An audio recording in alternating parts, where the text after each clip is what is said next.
Buenas tardes. Sean bienvenidos todas y todos. Gracias por acompañarnos el día de hoy. Hoy vamos a tener el panel de Women in Science en el marco del Women Economic Forum. Y yo soy Daniel Salcido, como ya me presentaron, soy vicepresidente del negocio de Refinish en Latinoamérica y presidente de Axalta Latinoamérica Norte. Y para mí es un gran honor estar en este panel con tres mujeres tan talentosas. Sin duda, el más contento de estar aquí soy yo, ¿sí? Sin duda soy yo. Y voy a comenzar presentando a nuestras panelistas. Rosa Vázquez, bienvenida Rosa. Gracias. Rosa Vázquez, expresidenta de Chemours Company México. Rosa es una profesional con más de 25 años de experiencia en empresas de la industria química, realizando labores de gobierno corporativo, estrategia financiera, proyectos de modernización de procesos de fabricación, iniciativas de escisión corporativa y fusiones y adquisiciones de negocios. Bienvenida, Rosa. Gracias, Daniel. Fernanda Guarro, presidenta y directora general de 3M, es la primera mujer mexicana en ocupar el cargo en esa compañía. Felicidades. Cuenta con amplia experiencia en la gestión de la cadena de suministro y análisis de negocios y ha colaborado en grandes empresas globales como DuPont, Merck y Sanofi. Gracias, Fernanda. Gracias. Y Tania Cerda, vicepresidenta de Marketing y Ventas Internas de Schneider Electric. ¿Lo dije bien? Perfecto. Muy bien. Encabeza las estrategias e iniciativas de generación de demanda, conectando digitalmente con usuarios finales, distribuidores y grupos de interés.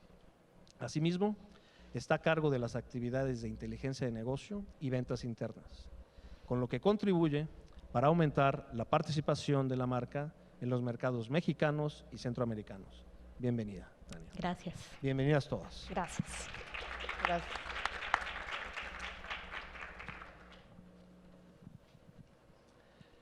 En la actualidad, existen mujeres científicas que lideran investigaciones pioneras en todo el mundo. Sin embargo, a pesar de sus notables descubrimientos, las mujeres siguen representando solo el 33.3% de los investigadores de todo el mundo. Y su trabajo rara vez obtiene el reconocimiento que merece. Esto según datos de la Organización de las Naciones Unidas. También destaca que menos del 4% de los premios Nobel de ciencia han recaído en mujeres, quienes publican menos estudios, cobran menos por sus investigaciones y ocupan cargos menos importantes que los hombres. También tienen menos posibilidades de conseguir financiamiento para sus proyectos o de ocupar cargos técnicos directivos. En el Women Economic Forum Iberoamérica estamos convencidos de que la clave para crear innovaciones yace en la diversidad de los talentos. Dicho lo anterior, y para comenzar, me gustaría que nos compartieran cada una su opinión sobre cuáles son las principales barreras que contribuyen a la gran desigualdad de las mujeres en la ciencia y educación STEM. Para esto quiero empezar contigo, Rosa, y tenemos poco menos de 2 minutos para cada una. Adelante. Gracias, Daniel, y un gusto estar con ustedes esta tarde. Bueno, pues el entorno moldea intereses y da motivación. ¿Qué quiere decir esto? Pues que depende de lo que tengas alrededor, va a ser esa motivación para lo que quieres ser en la vida, para lo que quieres estudiar. En el caso de las carreras STEM, hay datos, no es que sea una creencia, hay datos que demuestran que no tenemos suficientes modelos a seguir, role models, no tenemos suficientes ejemplos, como yo digo, de carne y hueso, de mujeres con las que convivimos, de historias que nos inspiran, que nos abran este panorama de que las carreras STEM son para mujeres, de que cualquier mujer puede ser investigadora, cualquier mujer puede ser desarrolladora de tecnología. No hay áreas limitadas a hombres o específicas para hombres. Entonces, el exceso de estereotipos, yo diría, y la falta de modelos a seguir genera una barrera en que hoy no tengamos más mujeres que estén estudiando estas carreras. Gracias, Rosa. Fernanda, ¿cuál es tu opinión? Complementando lo que decía Rosa, y yo quiero referirme a un estudio que tenemos en 3M, que lo hemos hecho por más de 7 años. Es un estudio que se llama el Índice del Estado de la Ciencia en el Mundo. Toma a 17 países, México es uno de ellos, por lo tanto tenemos datos de México, en donde el 87% de los mexicanos confiamos en la ciencia. Eso es un dato que muchas veces no lo dimensionamos. Incluso después de la pandemia, este dato se hizo muchísimo más profundo. Y dentro de este estudio tenemos que el 92% de los mexicanos encuestados creen que tener mayor diversidad, equidad e inclusión en la ciencia es algo urgente y necesario. De esto, algo que es preocupante es las mujeres que deciden estudiar alguna carrera científica, más del 60% sienten la necesidad de abandonarla por no considerar que tienen el apoyo necesario para poder continuar con su carrera. Algo que es bien importante es que este dato no solo es para la mujer científica, es para la mujer en general. No importa en qué ámbito nos desarrollemos, es muy similar el porcentaje. Entonces, es necesario el empezar a crear estos espacios, como el día de hoy lo tenemos, en donde inspiremos a niñas, a jóvenes, a que es posible, a contar historias, lo decía Rosa también, a contar historias reales. Más adelante yo les platicaré un poco más sobre esto, porque a medida que tengamos diversidad también en la investigación científica, los resultados de estas investigaciones van a ser muchísimo más poderosos y van a llegar a una población mucho más grande. Entonces, y lo decía yo en la mañana, el 85% de los trabajos que se van a necesitar en los próximos 8 años, hoy no existen y todos tienen relación con alguna disciplina STEM. Así que es un tema urgente que atender. Gracias, Fernanda. Tania, por favor, tu opinión. Claro que sí, pues sumando un poco a lo que ya mis compañeras comentaban, lo que no es una barrera es la materia prima y el conocimiento. Las estadísticas demuestran que las niñas en primaria tienen calificaciones más altas y mejores conocimientos en matemáticas, por ejemplo. Es en la secundaria donde perdemos a muchas de las mujeres esa gana de estudiar, esa gana de seguir adelante en temas STEM. ¿Por qué? IFETEL hizo un estudio y nos comenta que el contexto en el que vivimos justamente nos lleva a decir que una mujer que estudia matemáticas, ciencia, ingeniería, es algo raro, es algo difícil. Y justamente eso es contra lo que debemos de luchar, contra ese estereotipo. La barrera más grande es el sesgo que tenemos y que desconocemos tener, nuestros sesgos ocultos que nos impiden ver que estamos afectando y que estamos despreciando más del 50% del talento que existe en nuestro país, porque más de la mitad somos mujeres. Así es, y gracias, Tania, y gracias. Sin duda, datos muy interesantes, pero hay mucho por hacer todavía al respecto, ¿verdad? Y ahora que ya identificamos estas barreras, sería bueno saber, en su opinión, ¿qué acciones se pueden implementar para incrementar la visibilidad de las mujeres en la ciencia? En esta ocasión me gustaría empezar contigo, Tania. Claro que sí. Tenemos aproximadamente 2 minutos por responder. Gracias. Pues ya comentábamos que el tema de visibilización es muy importante. Y admitamos, los ingenieros, los que estamos en la parte de matemáticas, ingeniería y ciencia, no exactamente se nos da la parte de comunicación o no se nos da de manera natural.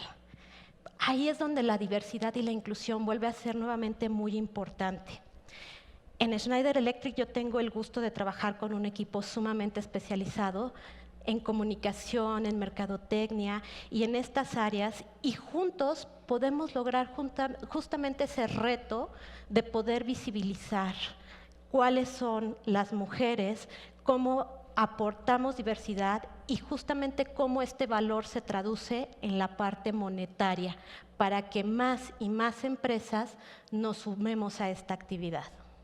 Gracias, Tania. Fernanda, ¿qué opinas? A mí aquí me gusta contar un poco de mi propia historia y yo no estudié ingeniería por miedo, porque yo no soy buena para las matemáticas al día de hoy. O sea, yo no soy la que el cálculo mental lo trae acá, no soy esa.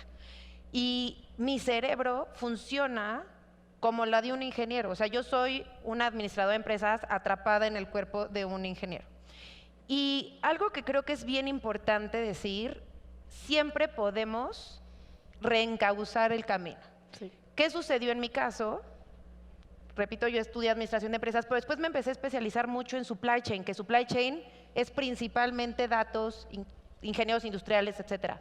Decidí estudiar la maestría en supply chain, ¿no? Entonces, también creo que algo que es importante es contar estas historias en donde si desde un principio, en la primera infancia, o durante tu educación primaria, secundaria, preparatoria, universidad, lo tuyo no era ese tema científico, pero después descubres que puedes hacerlo porque ya empezaste a trabajar, ya te empezaste a foguear y te das cuenta que ese miedo que en algún momento tuviste a las matemáticas, a la química, a la física, en fin, a todas estas disciplinas, se puede romper. Entonces, a mí siempre me gusta contar esta historia porque creo que es un buen ejemplo de decir, no importa cómo iniciaste, si en el camino te das cuenta, siempre es importante tomar las acciones para poder enfocar a donde realmente tu profesión te puede llevar a un camino de éxito.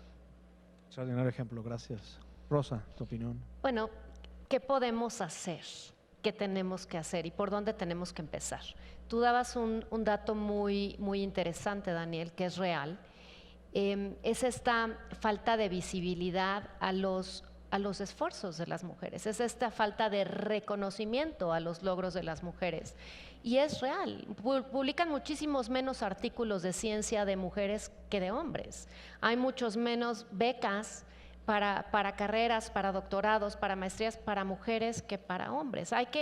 ¿Qué hay que hacer? Hay que empezar por visibilizarlo y hay que aliarnos, ser aliados de escuelas, de jóvenes, pero mujeres que están en esta etapa de elegir carrera para ser promotores de ciencia con estos ejemplos de la vida real, para que se cuenten estas historias y para que, como dice Fernanda, si no lo eres, lo puedes ser y si no, de alguna manera puedes participar.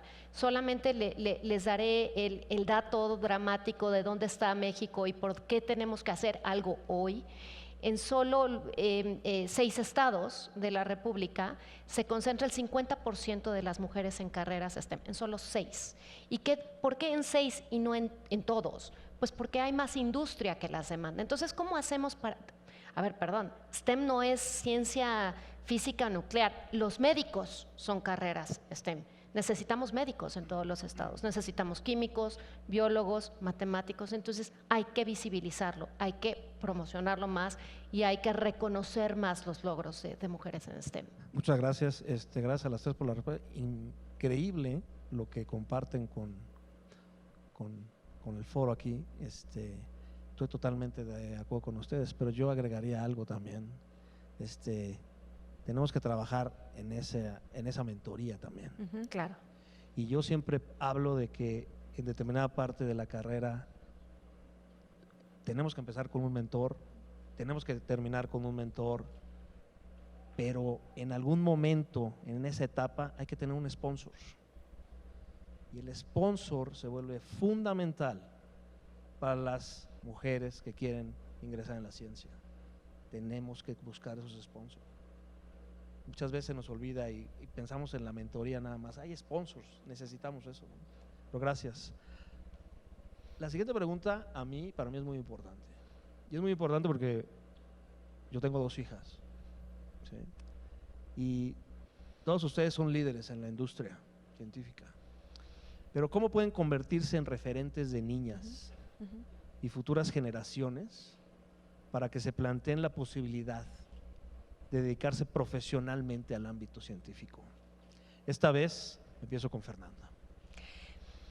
En 3M hemos tomado muy en serio el compromiso de impulsar la ciencia y que desde la primera infancia las niñas estén expuestas a la ciencia. Entonces trabajamos mucho en nosotros tenemos un centro de innovación aquí en México, en Santa Fe, y es un espacio que utilizamos para muchas funciones, pero una de ellas es para llevar niños y niñas y que jueguen, como utilizando un poco el eslogan de un museo muy famoso, toquen, jueguen y aprendan, porque es la mejor forma de quitarle el miedo a la ciencia.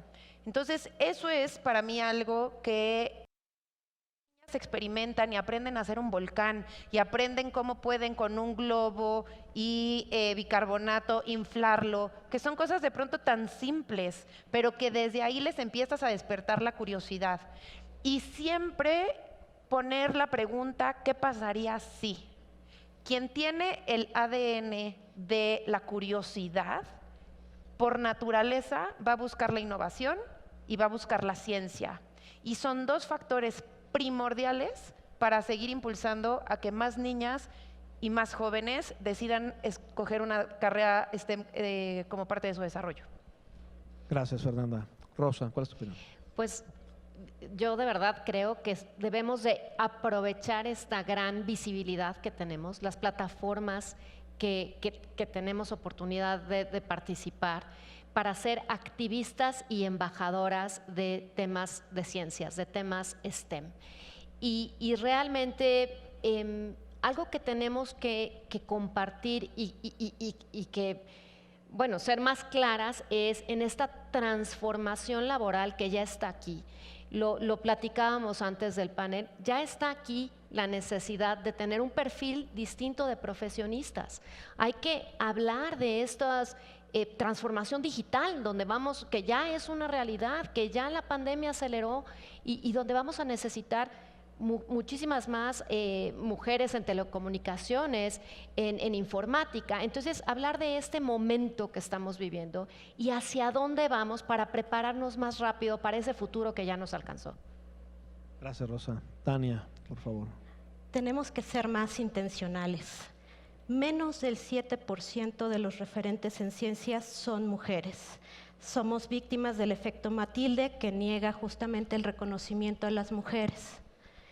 Y con esto en mente, justamente tenemos que ser más vocales y más abiertos en empresas públicas, privadas, justamente de invertir, porque es un buen negocio la integración y la inclusión de géneros.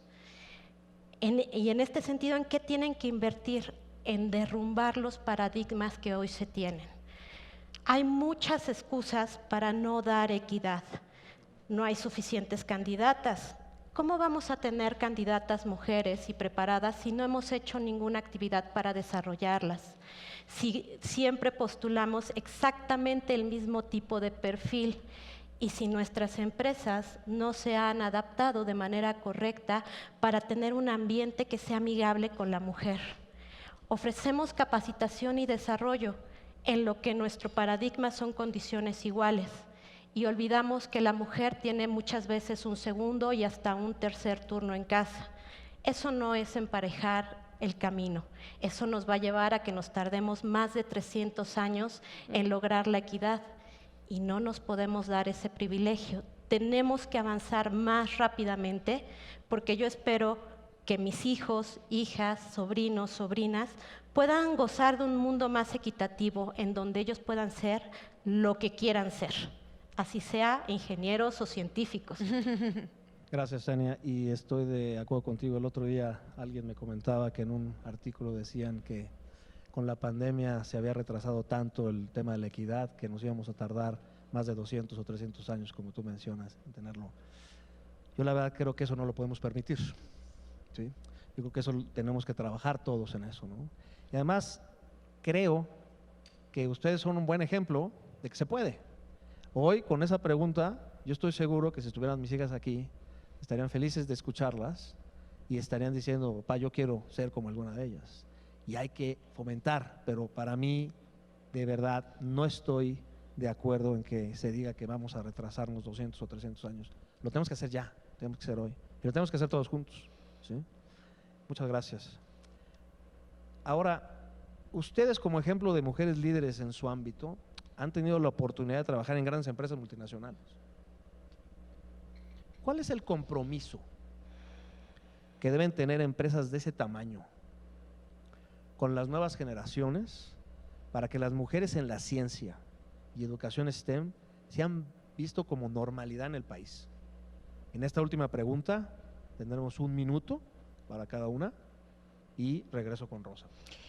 Gracias, Daniel. ¿Y qué compromiso hay? Bueno, creo que lo que nos falta es conectar la visión, que es esta intención de ser diversos y dar igual oportunidades y concretarlo con acciones. Lo que dice Tania es una realidad muy fuerte, ¿no? No hay más candidatas, no es que tienen más tiempo los hombres, no es que tienen otro perfil, no, o sea, tenemos que forzarlo desde las empresas a que sea una realidad, a que se cierre la brecha salarial, a que si están haciendo el mismo trabajo, se pague igual, no importa si son hombres o mujeres, tienen más tiempo o menos, es por resultados. Entonces, las empresas tienen que alinear sus políticas para que la visión se pueda concretar en acciones que realmente muevan la aguja, como lo decimos coloquialmente. Gracias, Rosa. Fernanda, ¿qué opinas? Nosotros sí nos movimos ya a la acción. Tenemos 3 años consecutivos con un programa que se llama 25 Mujeres en la Ciencia. El 8 de febrero, que es el Día Internacional de la Niña, el 8 de marzo, no, del 8 de febrero, es el 11 de febrero, es el Día Internacional de la Niña y la Joven en la Ciencia. Dimos a conocer los resultados, aquí les presumo, esta es nuestra 3ª edición. Este es un libro que nosotros ponemos a la disposición de todo el mundo, en donde vienen historias de 25 mujeres en la región inspiradoras con su imagen, ¿no? Y es un libro, es un estilo cuento, en donde empecemos por leerles estas historias y mostrarles estas imágenes a las niñas y a estas mujeres, de las cuales estamos muy orgullosas y orgullosos. Hemos creado este espacio para darles voz y visibilidad, para que la gente las conozca, para que tomadores de decisiones sepan que existen y existen estos proyectos, y entonces haya muchísimo más manos e intenciones promoviendo estas iniciativas. El primer año tuvimos 6 de 25, el siguiente año tuvimos 7 de 25 y este año tengo 8 de 25 mexicanas. Así que un gran orgullo el que existe mucho talento en ciencia en México. Felicidades y gracias por compartir. Y eso para mí es lo que siempre he dicho, es pasar del discurso a la ejecución. Platicaba con algunas personas el día de hoy y les decía, el discurso está muy bien y hay que hablarlo como lo estamos hablando estos días, es muy importante. Lo importante es la ejecución, es un muy buen ejemplo. Mi comercial, pueden descargar la versión, quien lo quiera, en el blog www.curiosidad.3m.com. Ahí encuentran todas estas historias muy inspiradoras. Gracias por compartir, felicidades. Tania, por favor. En Schneider Electric tenemos un par de compromisos. Uno interno a desarrollar mujeres para que no solo seamos el 50%, sino que también lo seamos en posiciones directivas. Claro. Hacia allá vamos y trabajamos todos los días en mentoring, desarrollo, inclusive programas como Women in Schneider Electric, justamente para compartir y escuchar también y adaptarnos a las mujeres. Pero también, siendo consistentes con nuestra naturaleza, vamos y proporcionamos educación y proporcionamos y habilitamos a electricistas, integradores de sistemas, distribuidores y todo un ecosistema que se desarrolla en la tecnología. Y eso lo que provoca es que el efecto no se sume, sino que se multiplique. Ese es nuestro compromiso diario, porque en todos los lugares en los que está Schneider Electric debemos de tener un efecto positivo en la sociedad. Y así lo hacemos. Felicidades. Y yo creo que son muy buenos ejemplos lo que mencionan. En muchas ocasiones, en las empresas, siempre que tenemos un proyecto, algún negocio a ganar, dedicamos mucho tiempo a planear, ¿no? Y lo alineamos a la visión y damos recursos y hacemos las cosas, ¿no? Y cuando se trata de equidad y cuando se trata de eso, bueno, no hay tantos recursos o no le dedicamos tanto tiempo y eso no es así. Tenemos que hacer lo mismo. Esto es muy importante y las empresas tenemos que dedicar tiempo y recursos a esto. Y eso es muy buen ejemplo tanto de Schneider ¿Lo dije bien? Muy bien. Gracias. Practiqué como 2 horas ahí. Y de 13. Felicidades. La verdad, nuevamente es un placer estar con ustedes. Yo estoy seguro, sin lugar a dudas, que los que nos escucharon el día de hoy y los que nos escucharán la semana siguiente se inspirarán con ustedes. Sí se puede tener mujeres como ustedes, inspiradoras, líderes, y me consta porque he trabajado con algunas de ustedes y me siento muy orgulloso de haber trabajado con algunas de ustedes muchos años y sé lo que han logrado y sí se puede. Y si las empresas hacemos lo que tenemos que hacer, y lo repito, necesitamos dar recursos y dedicar el tiempo adecuado. Pero yo estoy seguro que el día de hoy salimos todos más inspirados después de escucharlas. Felicidades, muchas gracias. Muchas gracias. Felicidades. Gracias.